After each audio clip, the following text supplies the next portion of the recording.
Redditors, what's the biggest bullet you've dodged in your life that you continue to thank the heavens for to this day?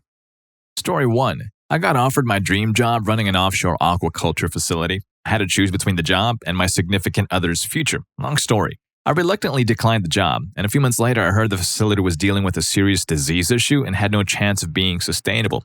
Had I taken the job, I would have most likely been single living in a tiny seaside crap hole town. The job would have sucked and I would have only worked there for max 3 months before the place shut down.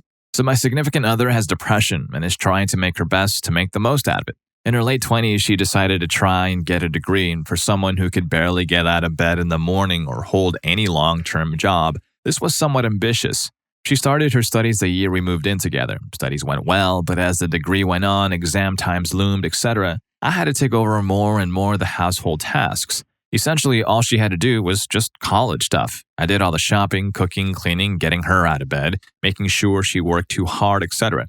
We had a routine, not a very fun one, but she was doing well, so all was fine. Depression-wise, she was doing much better, although it did rear its ugly head during stressful times. I got offered the job midway through her final year. Her workload was higher than ever. Had I taken the job and moved out, she would have suddenly had to adapt to doing things I had taken over, which for someone with depression would have been very, very bad. I'd seen how she would react to minor changes in her schedule, so something this big would have set her back years. So although I had to give up the dream job, I knew she wouldn't have graduated had I left. She did graduate, top of the class, is doing much better depression-wise, and now has a full-time job. I initially never even told her I got offered the job, let alone turn it down. I waited a few weeks until she was in a better space to tell her. Story 2. Death. Twice. The first time I was 21 and was having stomach pains, like screaming in sheer agony type of stomach pains. But I didn't think it was anything crazy. I've always had stomach issues. Finally, after a couple of days, I went to the ER and had to do emergency surgery. Found out I have diverticulitis and one of the nodules had popped, spilling bile into the rest of the stomach and had infected my appendix as well. The doctor said I had about 12 hours left to live. The second time was this past year around the scars from my diverticulitis surgery. I had developed 2 hernias.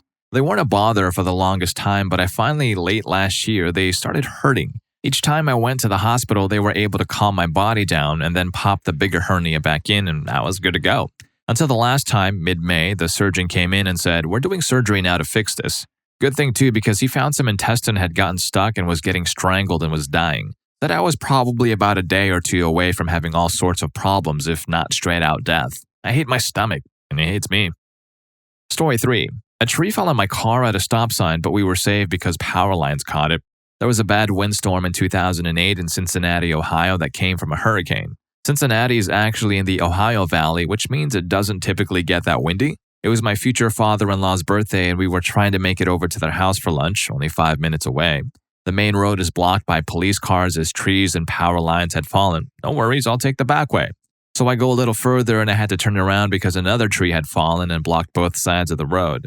I turn around again and then go in another direction. I get to the end of the street and can either go left or right. The left is blocked by a cop car and another car just turned around, so I'm going to go right. It's a 3-way stop and I stop first. I started to go and the car on my left just turned around and wasn't stopping and I ran the stop sign. I was frustrated but heard a creaking sound. A 25-foot tree fell with a trunk perpendicular to where I and my now wife were sitting, covering all windows with branches. We crawl out of the car and notice the tree itself is only being held up by stretched out power lines. If those power lines wouldn't hold the tree, it would have been crushed without a doubt. We just celebrated our 9th wedding anniversary and have 4 beautiful children, but it could have all ended that day. Story 4. I dated a girl in high school who was super Christian and was very much into purity culture. Every conversation we had somehow wound up at how she wasn't going to have sex until marriage. I was extremely lonely and was just happy to have someone who said they cared so much about me, so I didn't mind. She dumped me during our freshman year of college. We went to the same school since she didn't get into the prestigious Christian college she wanted. About a month later, one of her friends called me and wants to talk. I'm glad she did because it gave me some closure. As it turned out, my now ex was getting spit roasted on the regular by most of the cooks at her job, plus her boss and many others. Turns out she was dating me to maintain her country Christian girl image. Everything that came out of her mouth was a lie and everything that went into it was a dick. She ended up married to a meth head ex-soldier who threatened to kill me if I ever contacted her again. I hadn't talked to her since we broke up. Now she's a single mom who works as a waitress and sells MLM crap while posting about how much she loves Jesus. Story 5. One time I was studying in London. I'm American. I was picking up some beer late at night at a local store. This lady comes up to me and a friend and starts talking to us. Everything seemed normal and she was nice enough. She tells us she's just a few blocks away and we're heading the same way as her, so my friend offers to help carry one of her bags since he wasn't carrying anything to her apartment. As we keep walking, the apartment seems to be nowhere in sight. We walked past our destination a few blocks and I started to get weirded out. She proceeds to make a phone call to someone where half the time I'm thinking she's speaking Russian and the other half of the time she's just being really specific about us being nice American boys, our looks, etc. And continues to tell us, no, just a few more blocks away. The whole way she was talking about us to the other person on the phone sounded incredibly strange and made me think she could possibly be a human trafficker or something, and she was getting oddly specific about us, our looks, our heritage, etc. So I grabbed the bag from my friend's hand and dropped it at the next intersection saying we're leaving now, and she started to grab his wrist and pull him with her, which was a huge hell for me, for a woman with two random men to be grabbing their arms and pulling them. So I just rip her hand off of him and we just take off on a brisk walk. It was seriously an odd situation. I'm not sure if she was up to anything, but she was for sure giving me the creeps and my friend. Midwesterners like him, though, have a hard time being mean and rude. Story 6. When I was about 18, on a peak of bipolar disorder, extremely short of money, alone in a capital city far from my native town, tangled in problems and lies and desperately looking for a part-time job while studying in university, I basically dodged human trafficking because I didn't have a cell phone. I went to a job interview for a quote-unquote sales associate in a clothing boutique with a bunch of other girls. They called for girls who were relatively attractive and could speak English. They took photos of us and asked some basic questions about our families, finances, etc. Then they shortlisted about 1/3 of the girls. As I later realized, all the selected girls were not from the capital, living far from their families or not having any and being poor, and asked us to come the next day, not to this shop, but to another location. The next day, they gathered all of us in some photo studio and told us that, unfortunately, they already hired a sales girl for the shop, but we have a great opportunity here to try ourselves in their other business and asked us to fill in a questionnaire asking if we could sing or dance and are okay with working topless if needed. They said they hired girls to work as dancers, hostesses, and waiters in restaurants and hotel businesses all around the world, so after our short training in this city, that can totally be adjusted to our study hours. They'll send us to work in Tokyo or Seoul for a couple of weeks during Easter or Christmas or summer holidays, so we would be able to make enough money to not need to work till the next holidays. They asked for our phone numbers to call us the next day to tell us when and where we should come and bring our passports for them to be able to make your visas. You know that takes long. I told them I don't have a cell phone because it was too expensive for me to have. They gave me a card with a number I should call the next day, and I was totally going to. Not that I didn't understand what all of that was about at that point, but I was so desperate and didn't care. I was considering suicide at the time, and I was totally sure I was done. I had no chance of going out of the swamp of problems I was in, and nothing can be done. So being sucked into that edgy thing seemed almost kind of weirdly entertaining. Well, I was just 18 and very naive, though the next day I wanted to make the call, but I couldn't find the card with the number. It was just gone, and I've never found it. Story 7. A .357 Magnum round stayed in the chamber, helped many people since I didn't go, never give up. I was super depressed. I was 12. I was constantly being beaten at school and at home. My father was a drill instructor. Mother herself when I was 2. Stepmother worked as an air traffic controller and had migraine issues due to dental work from her youth. Found that stuff out later. I was constantly grounded and stuck in my room. I did mess up crap that got me into those situations and I deserved to be punished, but it was just so constant and overwhelming. I would get in fights with bullies at school and get caught stealing money from my parents to buy kids at school vending machine snacks or extra lunch foods. Getting caught messing with the girls because they asked me to themselves. Man, I don't even know how to go about this, but I'm just going to have to just reel it all the way back to like the beginning. I was born in September 1986 in Houston, Texas. My parents both served in the armed forces and my father met my mother because he was her drill instructor. While she was in basic training, she got raped and the guy disappeared. My dad hid it from people so that she could graduate. He signed the birth certificate and accepted this kid as his own. They liked to party, they liked to have fun, and that's why they got along. I guess my mom had depression issues all the time growing up, which I later found out was because she was a product of rape. Anyway, fast forward, Dad is out at work. My mom calls him and asks if he needs anything from the supermarket and tells him that the neighbors have the kids while she goes shopping. Says love you and goodbye, hangs up, walks into the closet, puts a shotgun to her chest and blows her own heart out. A neighbor heard the shot from the one that was watching us, finds her and calls Dad and 911. Dad is an emotional wreck. He's got 2 kids to take care of. One isn't his, but he's been there since her birth. Fast forward, we now live in South Carolina. My dad meets a girl at work and she offers to help watch the kids sometimes. Later becomes my stepmom. Hurricane hits one day while dad is on base and we're in the trailer. Took shelter in the bathtub with a mattress over us three. The house was done, everything soaked, the trailer walls split, roof torn. The trailer that we lived in off the military base was destroyed. We lost everything and then had to live in hotels for a little while. Fast forward, we moved to Louisiana. Dad has a duty station change, so I'm living out there in the boondocks. The Red River Bayou runs through the backyard, literally. The neighborhood kids are a little bit older than me, but they still let me hang out. They introduced me to cigarettes and stealing, which led to cursing and lying. I'm only 7 years old.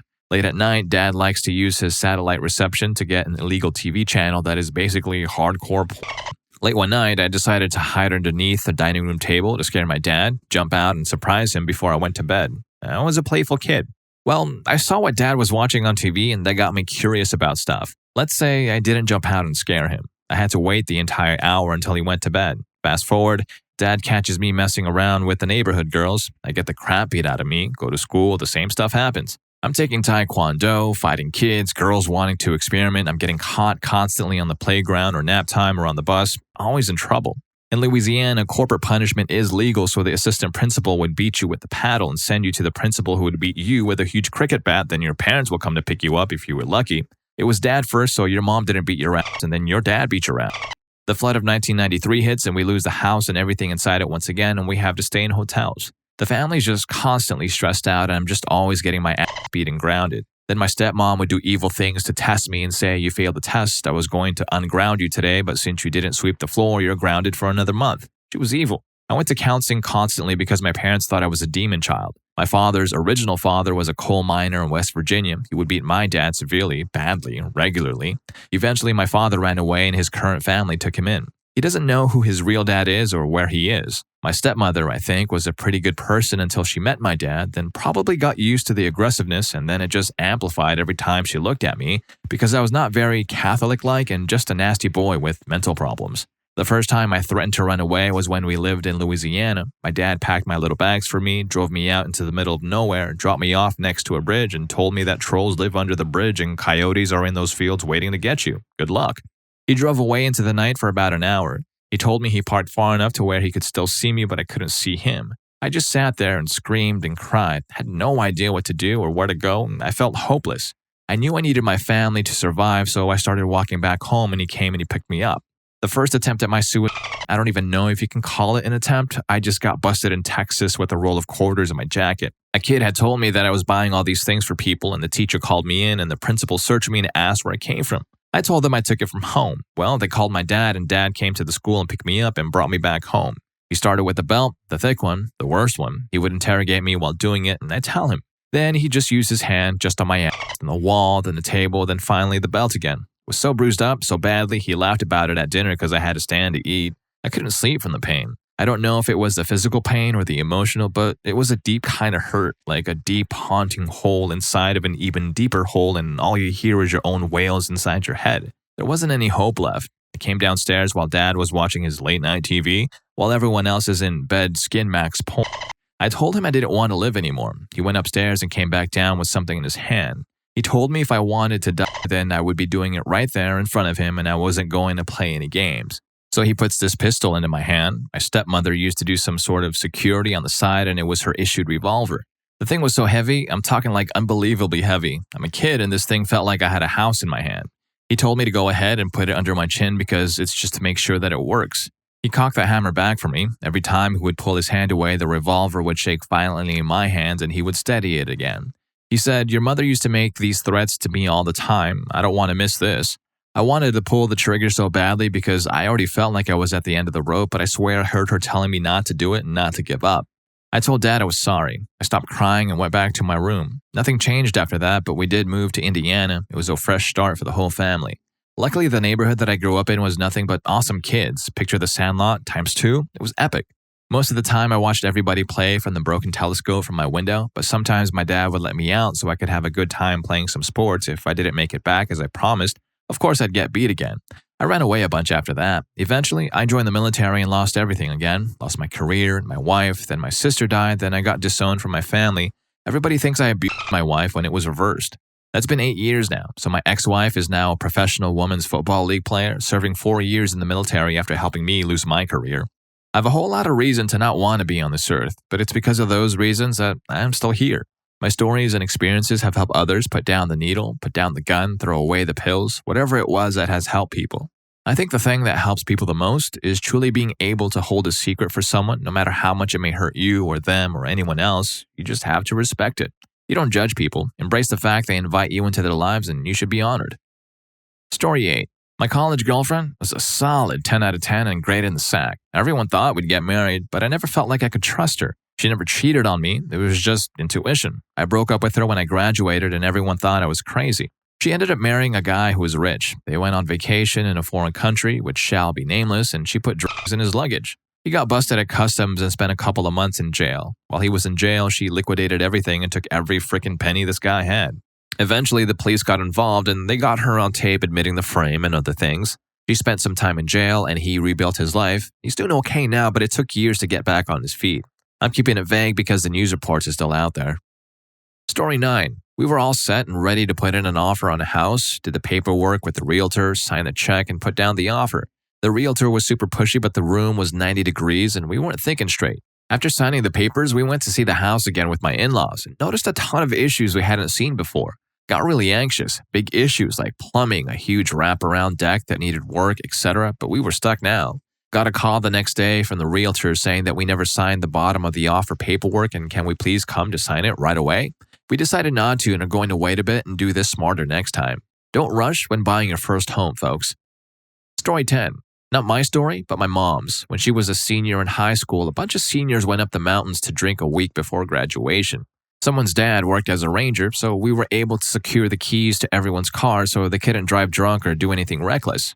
Mom's best friends show up late in their topless Jeep. They drink and do a bunch of drugs and decide to go stump jumping in the Jeep. They drive up the path a bit, messed out of their minds, and my mom begs them to stop and wait for her while she pees. She hops out and goes to do her thing, and her friends leave her. She hikes back to the camp and tells everyone, so they go out looking for her 3 friends. Finds them the next morning, the Jeep completely turned over, everyone dead. If my mom went with them, she would have died too. It absolutely messed her up, and she said she never had a best friend since that, despite her being very social and a wonderful person.